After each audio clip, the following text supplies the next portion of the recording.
Hello students, welcome to my YouTube channel Geography Guru. Today we are going to discuss about class 9th SST Social Science worksheet number 53. Today's worksheet is going to be quite important one और आज की worksheet में हम continue रखेंगे हमारा history और history में हमारा फर्स्ट चैप्टर चल रहा है that is French revolution. In this chapter today we are going to discuss about what happened after the Jacobin government. पिछली वर्कशीट में हमने जैकोबिन गवर्नमेंट की बात की थी, हमने रेन ऑफ टेरर को समझा था. आज की वर्कशीट में हम समझेंगे कि जैकोबिन गवर्नमेंट के बाद क्या हुआ. पर्टिकुलरली हमारा फोकस 3 टॉपिक ऊपर रहेगा: directory rule, rise of Napoleon and third civil code और द नेपोलियनिक कोड. ये क्या था, कैसे था, ये हम समझेंगे. Let's begin. As it is visible on your screen, this is worksheet number 53. Subject SST Social Science, and in which history chapter number 1 French Revolution is going on, and this is the 5th part of this chapter, and date 12th of November 2020. 1794 to 1799 का period है, that is known as Liberal Republic कहा जाता है, because during this period mainly the liberal people were into the power. Liberal people थे, वो power में थे. अब हमने लास्ट वर्कशीट में समझा that there was the end of the reign of terror with the end of Robespierre. Maximilien Robespierre के साथ रेन ऑफ टेरर का भी एंड हो जाता है. दोबारा से नेशनल कन्वेंशन बैठती है, कुछ चेंज लेकर के आती है. क्या चेंज लेकर के आती है, let's find out. The national convention is equal to our parliament, like that of our parliament से हम कंपेरिजन कर सकते हैं, because at that time people were given the universal adult franchise, people were given the right to vote, उनको vote डालने का right दिया गया, एंड दे इलेक्टेड मेंबर्स और द रिप्रेजेंटेटिव को वो इलेक्ट करते हैं, and these representative forms national convention को फॉर्म किया, जैसे कि हमारे यहाँ पे पार्लियामेंट है. Okay, so the national convention enacted a new constitution. After the Jacobian government के बाद एक नया कॉन्स्टिट्यूशन है वहाँ फ्रेम किया जाता है, बनाया जाता है, and assigned the executive responsibility to the 5 members and the board of directors और the directory. और वहाँ पर जो नया कॉन्स्टिट्यूशन था उसमें एक नया चेंज होता है, बड़ा चेंज होता है, that they assigned the powers to the or the powers or the responsibility of the execution to the 5 members. कि नया चेंज ये होता है कि इस बार 5 members को डिक्लेयर किया गया था head of the country, and that was given the name as the board of directors और डायरेक्टरी इसको नाम दिया गया. यानी पहले वो गरम को खा चुके थे और गरम को खा के मुंह जला चुके थे, क्योंकि रॉब्सपियर वहाँ पर एक तरीके से डिक्टेटर बन चुका था. तो उस डिक्टेटरशिप जो उनके माइंड में था उसको अवॉइड करने के लिए उन्होंने नया कंसेप्ट लेकर के आए. This was the directory rule system, जिसको हम डायरेक्टरी रूल कहेंगे. सो 5 members were given the power to take the decisions regarding the country, और इसको बोर्ड ऑफ डायरेक्टर्स या डायरेक्टरी कहा गया. After the national convention, directory rule begin in France which lasted from 1795 to 1799 तक ये चलता है, 5 years तक. एंड उम्मीद ये थी, एक्सपेक्टेशन ये थी कि everything is going to be okay in France, but nothing happened. क्या हुआ, the directory rule was chaotic and full of difficulties. काफ़ी सारी डिफ़िकल्टीज़ इस रूल के दौरान रही. कौन कौन सी डिफ़िकल्टीज़ थी? First, the problem of war. During this period France had to face continuous war. लगातार युद्ध होते हैं तो उनका सारा फोकस वहीं रहा. सेकेंड जो प्रॉब्लम थी डायरेक्टरी रूल की, that was the members of directory were inexperienced. Experience ही नहीं था उनको how to rule the government और how to run the country.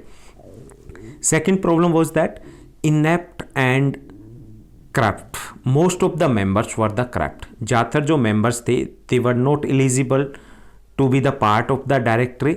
उसके लिए वो योग्य ही नहीं थे. दूसरे वो corrupt थे, तो इसने और ज़्यादा समस्या बढ़ा दी. During the directory rule, various kinds of disturbances spread. कई प्रकार की और समस्या भी पैदा हुई, such as unemployment was the biggest challenge during that period. Unemployment भी एक बड़ा challenge था. And trade was halted. जो ट्रेड था वो भी ठप हो चुका था. And during this period there foreign policy was also quite weak. और फॉरेन पॉलिसी भी काफ़ी वीक थी. तो ये सारी डिफ़िकल्टीज थी. कौन कौन सी थी? The problem of war, second the member of the directory were inexperienced and all were corrupt भी थे।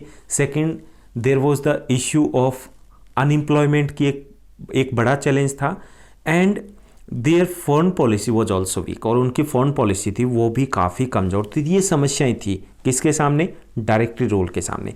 And gradually the directory rule become quite unpopular among the French people, काफ़ी अनपॉपुलर हो गया था, यानी कि तंग आ चुके थे किससे? डायरेक्टरी रूल से, because it was not giving any positive success, कोई पॉजिटिव सक्सेस उनको नहीं मिल रही थी। सो इन सिचुएशन में in such situation the people of France felt the need for a leadership that could establish peace inside and outside the country and defeat foreign powers. तो इस वक्त लोगों को लगने लग गया बहुत हो गई revolution, because it was the revolution type of environment even before the 1789 से पहले वो शुरू हो चुके थे, और 1799 आ चुका था। तो तंग आ चुके थे युद्धों से, तंग आ चुके थे रेवोल्यूशन से। अब उनको चाहिए था, they were in the need of a leadership that could settle और that could establish peace inside और आउटसाइड द कंट्री, और साथ ही साथ वो डिफीट कर सके फॉरेन पावर्स को। तो ऐसी लीडरशिप की उनको ज़रूरत महसूस हो रही थी। And during this period Napoleon first आता है और मौके पे चौका लगाता है, यानी जो अनपॉपुलरिटी थी, the directory rule was unpopular among the people and he took the advantage of that one, उसका एक फ़ायदा उठाता है। Establish the honour of France by military victories and eventually ended the rule of directory and established control of power। और Napoleon first है वो gradually वहाँ का सब कुछ बन जाता है। ही डिक्लेयर्ड हिमसेल्फ एम्परर इन 1804 में खुद को एम्परर डिक्लेयर कर देता है। तो यहाँ तक हमने समझा कि लिबरल रिपब्लिक यानी डायरेक्टरी रूल क्या था, कब तक चला और कौन कौन सी प्रॉब्लम थी या क्यों वो अनपॉपुलर हो गया था। अब हम नेक्स्ट जो हमारा टॉपिक रहेगा, हम समझेंगे कि कैसे फ्रांस बन जाता अगेन मोनार्की, वहाँ पर दोबारा से मोनार्की आ जाती है। हमने पढ़ा था कि 1793 में the France was declared as a republic country, but again it become a monarchy. कैसे बनता है चलिए पता लगाते हैं, फाइंड आउट करते हैं। 1799 to 1814 towards the monarchy again, दोबारा से वहाँ पर राजतंत्र आ जाता है। In 1799 Napoleon first ended the rule of directory because it was not popular one and become the first consul of the France, पहला काउंसिल बन जाता है। And in 1804 he crowned himself the emperor of the France, और अपने आप को France का emperor है वो डिक्लेयर कर देते हैं। And this began the imperialist rule of Napoleon, और नेपोलियन के रोल की शुरुआत हो जाती है।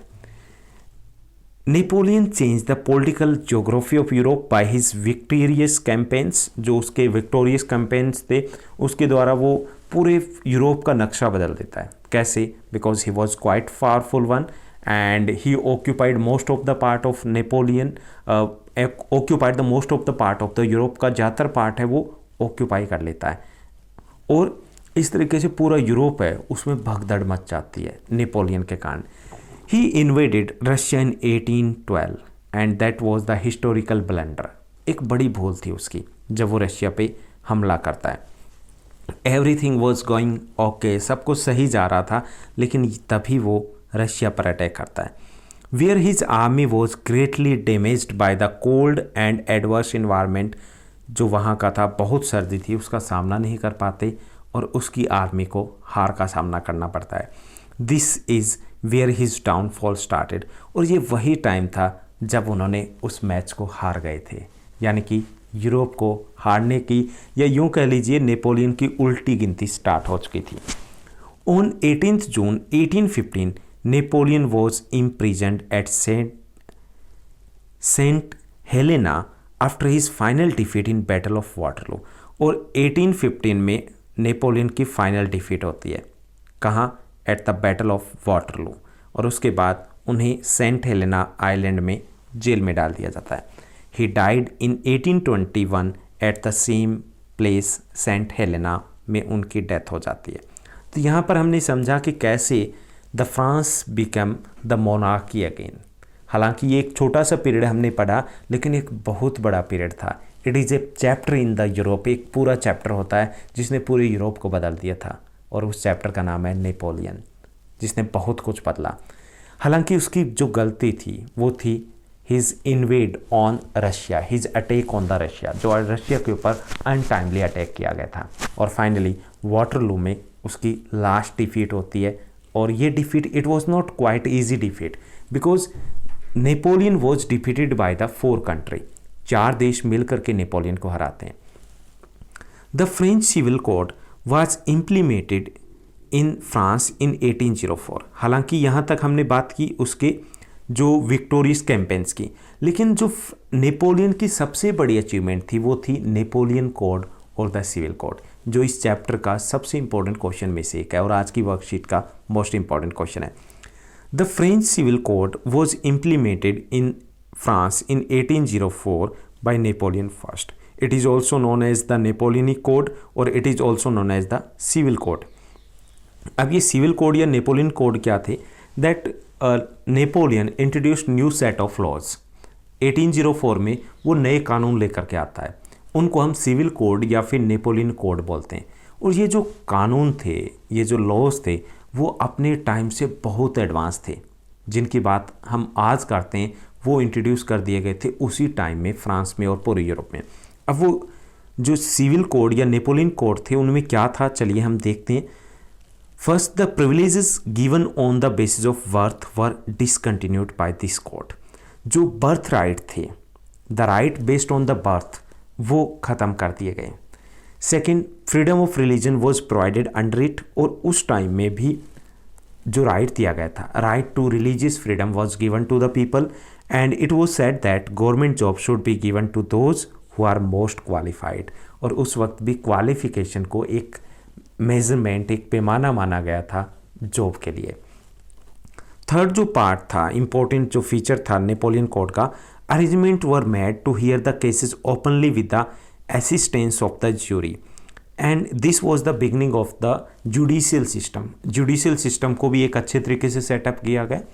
Fourth, the principle of equality of all before laws was placed in the code of civil law.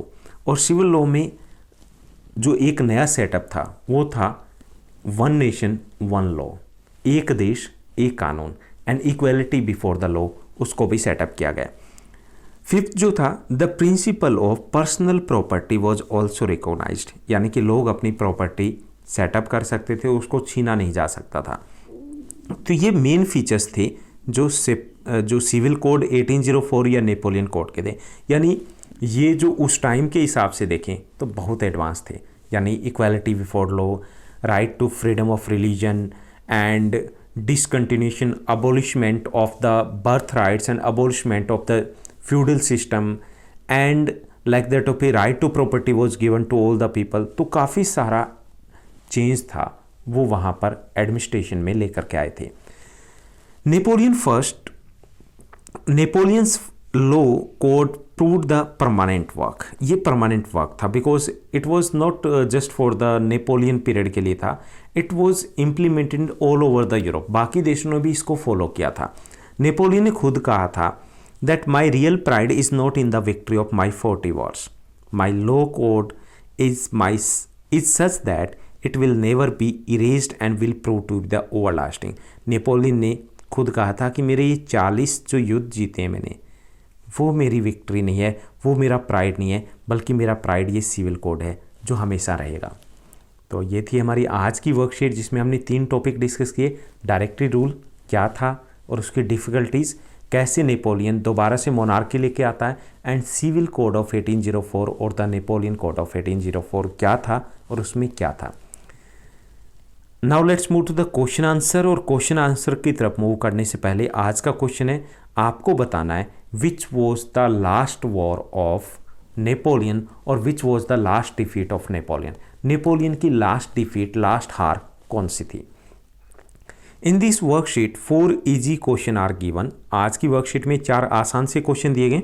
First question is there, what were the difficulties in the governance of the directory. Directory जो rule था उसके सामने कौन सी difficulties थी। पहला, the problem of continuous war, लगातार युद्ध करने पड़े। Second, directory members were inexperienced, directory members inexperience थे, उनको बिल्कुल भी एक्सपीरियंस नहीं था। The members of the directory were corrupt too, वो करप्ट भी थे, भ्रष्ट थे। Fourth, the problem of unemployment was the biggest challenge. And fourth, their policy, phone policy was very weak, उनकी फोन पॉलिसी भी काफ़ी वीक थी। तो ये 5 बड़े चैलेंज थे। Second question is there, how did Napoleon first succeed in establishing his control over the governance, कैसे उसने सरकार के ऊपर कब्जा जमाया। Napoleon put an end to directory rule in 1799, 1799 में, because directory rule was not popular one, तो उसका फ़ायदा उठाता है और 1799 में डायरेक्टरी रूल को ख़त्म कर दिया जाता है। In 1799 Napoleon become the first council of France, France का पहला काउंसिल बन जाता है। And in 1804 Napoleon declared himself as the emperor of France. And after that Napoleon strengthened his position of France, strengthened the position of France and himself by military campaigns के द्वारा फिर अपनी position को और ज़्यादा मजबूत कर लेता है। तो धीरे धीरे नेपोलियन पूरे फ्रांस के ऊपर कब्जा जमा लेता है। Third question is there, what is the importance of Napoleon code की इंपॉर्टेंस हमें बतानी है। ये नहीं बताना कि नेपोलियन कोड क्या, हमें बतानी importance. First, the Napoleonic code played an important role in the growth of nationalism, जिसकी बात हम 10th क्लास में करने वाले हैं। Nationalism means the feeling towards the nation, feelings और the loyalty toward the nation, जो देश के प्रति प्यार है, उसकी भावना जो लोगों में डेवलप हुई थी, उसमें नेपोलियन कोड का बड़ा रोल था। क्योंकि जब एक जैसा कानून हो गया तो लोगों को लगा हम एक ही देश में रहते हैं। So Napoleonic code played an important role in the growth of nationalism. Second, this made administration very easy, जब एक जैसा कानून था इससे एडमिनिस्ट्रेशन काफ़ी आसान हो गया था। Third, it was a big step towards the one nation one law, एक राष्ट्र एक कानून, इसकी तरफ एक बड़ा कदम था ये। And fourth, the Napoleonic code और the civil code led the foundation for democracy, और यहीं से डेमोक्रेसी की शुरुआत होती है। आज हम डेमोक्रेसी में क्या देखते हैं, यही सब कुछ है जो सिविल कोड में था। Fourth question is there, this is the last question of this worksheet, which laws or provisions given in the Napoleonic Code do you consider important for you and why। हमें बताना है कि Napoleonic code या civil code में दिए गए जो कानून या प्रोविजन है उनमें से सबसे इंपॉर्टेंट आपके लिए क्या है और क्यों है। I consider religious freedom and equality before the law, यानी धार्मिक स्वतंत्रता और कानून के समक्ष जो समानता है, as the most important from the laws given in the Napoleon code. इनको मैं सबसे ज़्यादा इंपॉर्टेंट मानता हूँ। क्यों? Because these provisions provide strong base for democracy and equality, यानी डेमोक्रेसी और इक्वालिटी की नींव इन्हीं के ऊपर टिकी होती है। तो ये थी हमारी आज की worksheet. I hope that your study is going well. ऐसे ही पढ़ते रहिए, आगे बढ़ते रहिए, हमारे साथ भी बने रहिए। इस चैनल को लाइक शेयर सब्सक्राइब भी कीजिएगा। Thank you, bye bye, have a nice day.